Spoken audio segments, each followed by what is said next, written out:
All right, let's get into it. Tseung. When I say that name, what probably springs to mind is, well, shiny new buildings, right? Rapid developers. Absolutely. High rises, modern parks. It really looks like it just appeared overnight. A classic new town feel. Yeah, like zero history baked in. But that's where you'd be mistaken because underneath all that modern gloss, there's this incredibly deep history. We're talking centuries here. Centuries, okay. Yeah, a really dense story full of ancient military legends, strong maritime faith, and this surprisingly fierce local autonomy. Stuff that shaped the land way before any concrete was poured. Okay, so that's our mission today then, to peel back that modern layer. Exactly. We want to look at 5 sort of key historical stories. They take you from these old myths about generals right up to the, frankly, staggering speed of modern city building. So it's more than just history facts. It's like a cultural guide, finding anchors in this fast-changing place. Precisely. Because the speed of change here is just, it's mind-blowing. You know, going from fishing villages, little farms, to this huge metropolis. So those little traces of the past become incredibly precious. Incredibly. So we need to connect that historical memory to what you see today so you can really get a sense of the resilience of the people who lived through it all. Okay, where do we start? The name seems obvious. Kwan O General's Bay. Right, but even that isn't straightforward. There's a kind of cultural clash right there in the name. So. Well, you've got 2 competing legends about which general. Strong local stories. One says it's a Ming Dynasty general, defeated and buried there, sort of a tragic hero vibe. Okay, Ming Dynasty. And the other? Potentially older and maybe more strategic. A southern Song general supposedly stationed near Mun, part of that last defense against the Yuan invaders. Wow. Okay, so that puts TKO right in the thick of major Chinese history. Yep. Big turning points. Exactly. But then contrast that with how outsiders saw it, the colonial name. Junk Bay. Junk Bay, which immediately sounds, well, less heroic, doesn't it? Definitely less heroic. It sounds functional. Yeah. Maybe even a bit dismissive, like, just where boats park. Pretty much. It kind of strips away that dignity the locals clearly valued with Kwan. Now, one idea is that junk just sounded a bit like the Cantonese for Kwan. Phonetics. Possible, I guess. But the more practical theory is simpler. The bay was full of junk boats. Traditional Chinese sailboats. It was a natural harbor, good for shelter, good for trade. So you have this immediate tension. Locals thinking. Military history, ancient honor. Outsiders thinking. Boats, trade, practicality. And you can actually feel that tension today. We really encourage you, go stand on the Kwan O Promenade, especially down near the Mun end. Okay. Look out at the water. That whole stretch, you can think of it as a virtual monument, a place to ponder, was this land defined by war or by trade? What won out? That's a great way to frame it, using the modern landscape to debate the historical identity. Deep strategic choices, as you say. Speaking of deep choices, let's move from the bay, the sort of front door, to the heart of the old community, Tin Hau. Right, the old market area. And the key landmark there has to be the Tin Hau Temple. The Tin Hau Temple. Absolutely central. It's the anchor of the traditional identity. And it gives us a solid date, doesn't it? Something concrete. It does. Now, the temple itself goes back further, early Qing dynasty, but the really critical date for understanding the community is Daoguang 20. Daoguang 20. Hang on, that's 1840. Exactly. 1840. Yeah. That's literally right on the cusp of the First Opium War. Huge upheaval coming. Precisely. And that's what's so significant. Think about it. The local community, mainly the fisher folk from Tianhawan and Fat Tao Chao villages, they managed to pull together the resources for a major reconstruction and relocation of their temple right then, just before everything changed. What does that tell us? That they were wealthy? Organized? Both. It shows real economic strength, for sure, but also a high degree of internal social cohesion. Political organization, even. They could get big projects done. And we know this for sure. It's not just local lore. No, we have proof, solid proof, inside the temple. The cast iron great bell, you can see it today, clearly inscribed with the date, 1840. Wow. That bell isn't just old metal. It's like a statement, a physical declaration of their faith in Tin Hau, the protector goddess, and their collective strength as a community. And that strength, that organization, it seems to carry through even to how the temple operates today, right? It's a bit unusual. It is, and this links back to that idea of autonomy we mentioned. Architecturally, it's interesting. 2 halls, 3 bays, granite pillars, pretty standard in some ways, but it has quirks. It uses humble red tiles, not the fancy gray plaster you sometimes see on official temples. And crucially, it's a private temple. Private, meaning not run by the government body, the Chinese Temples Committee. Exactly. It's not managed by the CTC. It remains independent. What difference does that make? Practically speaking, for the community over the years, more freedom, more risk. Well, think about that community that rebuilt it in 1840. They clearly valued their independence. Being private meant they kept control of their funds, their rituals, their own affairs. They bypassed external bureaucracy with their king or, later, British colonial. So it's a symbol of resilience, still standing, still independent, surrounded by this massive new city. Absolutely. It speaks volumes about Hang House self-determination. They held on to their cultural anchor. And that independence actually leads straight into our next story about local governance. Ah, right. The idea that the temple wasn't just for worship, it was basically town hall. Pretty much. For a significant period, especially in the early colonial days in the new territories when British administration was still finding its feet, let's say. Quite distant. So the temple filled a power vacuum. It really did. It became the administrative nerve center, the economic hub, the real political heart of Hang Hau. So what kind of things were decided there? Day-to-day stuff? Oh, yeah. Proper administrative functions. They'd arbitrate disputes, crucial stuff like land boundaries, water rights between villages. Fights could break out over that. And people accepted the temple's decisions. Largely, yes. Because the authority wasn't just from village elders. It was backed by the religious power of Tin Hau. Everyone, especially the fisher folk, respected Tin Hau.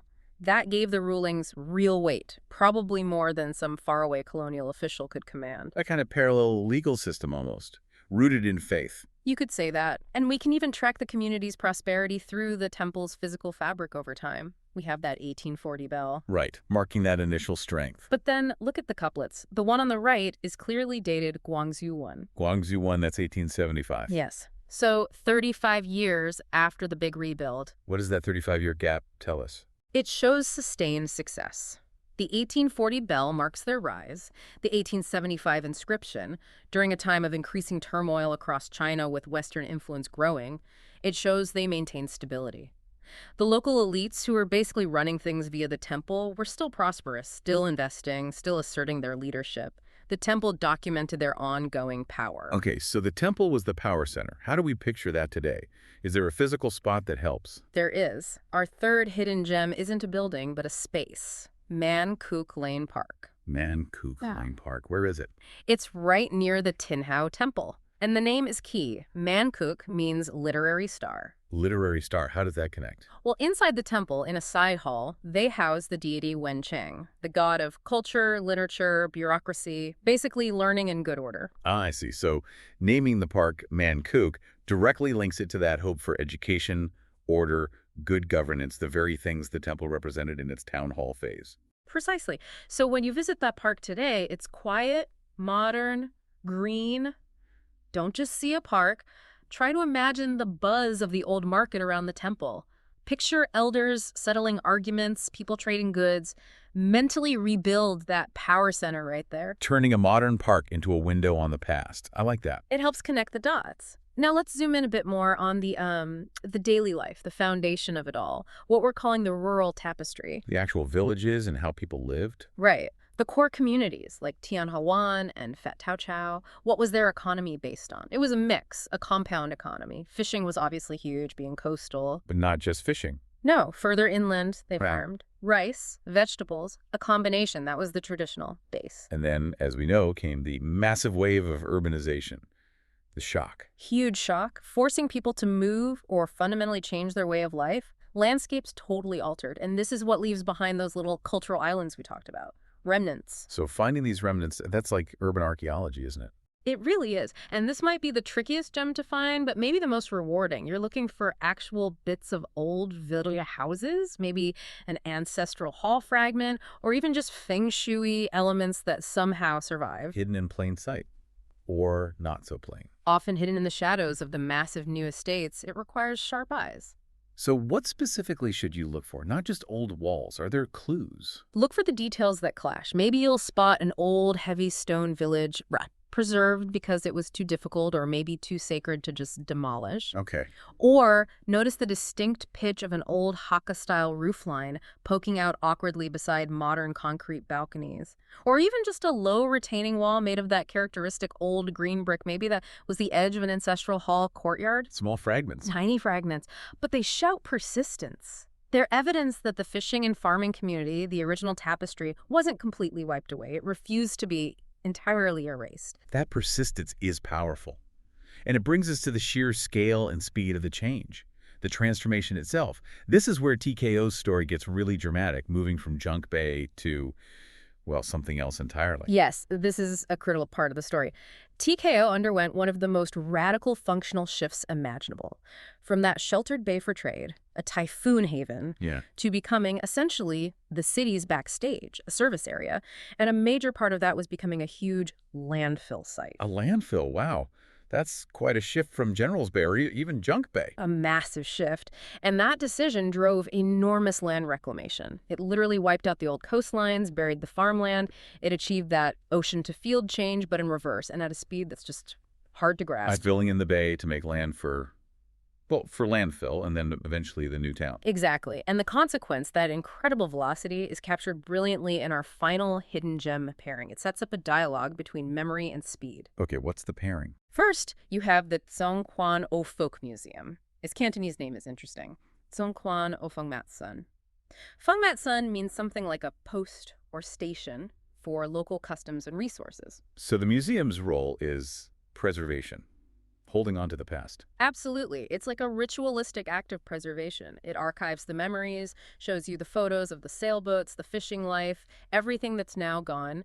It tries to freeze time, in a way. Okay, memory and the contrast. Speed. Step outside the Folk Museum and you're looking right at the Velodrome Park, Shawnee. The cycling track. The cycling track. Sleek, streamlined architecture. Everything about it is focused on speed, on racing, breaking records. It embodies momentum, the future, relentless forward motion. Wow, that's quite a juxtaposition. The quiet museum holding memories, right next to the structure built for pure velocity. It's incredibly dramatic. The Folk Museum holds the past. The Velodrome represents the breakneck pace of the present and future. So walking between those two places, that really lets you feel the historical leap Hong Kong took, right? In just a few decades. You feel it viscerally, that constant tension, that balancing act between respecting what was lost and embracing this relentless drive forward. So bringing it all together, these 5 stories. The general's name, the 1840 bell in the temple is at town hall, the little cultural islands left from the villages, and this incredible speed of transformation.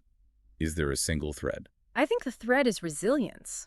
Absolutely. Think about it. This area faced down military threats in its legends. It asserted local control even under colonial rule, and then it somehow adapted, survived, even when faced with this overwhelming force of modern urbanization. And the hidden gems we talked about, the promenade, Temple Bell, Mankook Lane Park, those old brick fragments, the museum velodrome pair. Yeah. They aren't grand monuments. No, their value isn't in size. It's that they're tangible. They're specific cultural anchors. Like that 1840 bell, it pins down a moment, a truth, in a landscape that seems determined to forget.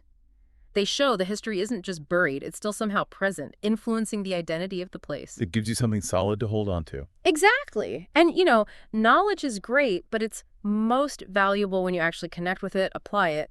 The real test of a new city like TKO isn't just about having fancy amenities. What is it then? It's about whether it can genuinely honor and integrate the history it was built on top of, not just pave over it.